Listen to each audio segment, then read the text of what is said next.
নমস্কার বন্ধুরা, আজ আমি তোমাদের করে দেখাবো আলু ফুলকপি দিয়ে নিরামিষ পনিরের তরকারি। প্রথমে আমি আলু ও ফুলকপিগুলোকে আলাদা আলাদা করে ভেজে নামিয়ে রাখছি। এবার আমি ওই কড়াইতে খানিকটা সর্ষের তেল দিয়ে তার মধ্যে দিয়ে দিচ্ছি একটা তেজপাতা, শুকনো লঙ্কা, আর তার সঙ্গে জিরে ফোড়ন দিচ্ছি। এগুলোকে নেড়ে চেড়ে দিয়ে তার মধ্যে দিয়ে দেবো খানিকটা আদা বাটা এবং খানিকটা জিরে বাটা, আর দিয়ে দিচ্ছি পাকা লঙ্কা বাটা এবং টমেটো বাটা।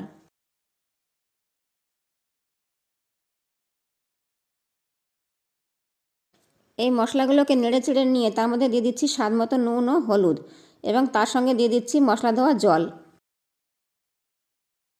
মশলাগুলো কষানো হয়ে গেলে, মশলা থেকে তেল ছেড়ে দিলে তার মধ্যে দিয়ে দিচ্ছি ভেজে রাখা আলু ও ফুলকপিগুলোকে।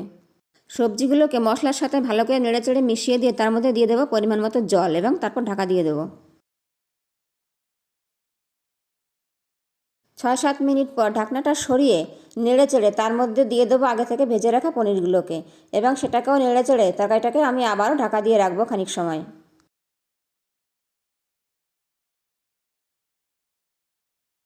আবারও 3-4 মিনিট পর ঢাকনাটা সরিয়ে তার থেকে 2-3 পিস আলু গামলায় তুলে নিয়ে আমি ম্যাশ করে তরকারিতে দিয়ে দেবো।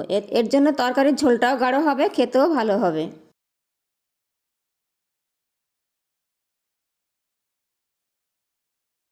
ভালো করে নেড়ে চেড়ে সবশেষে স্বাদমতো চিনি, একটু ঘি, একটু গরম মশলার গুঁড়ো এবং ধনেপাতা কুচি ওপর থেকে ছড়িয়ে কিছুক্ষণ সময় ঢাকা দিয়ে রেখে দিলেই হয়ে যাবে আলু ফুলকপির নিরামিষ পনিরের তরকারি। রান্নাটা ভালো লাগলে একটু লাইক করে দিও এবং চ্যানেলটি সাবস্ক্রাইব করে দিও।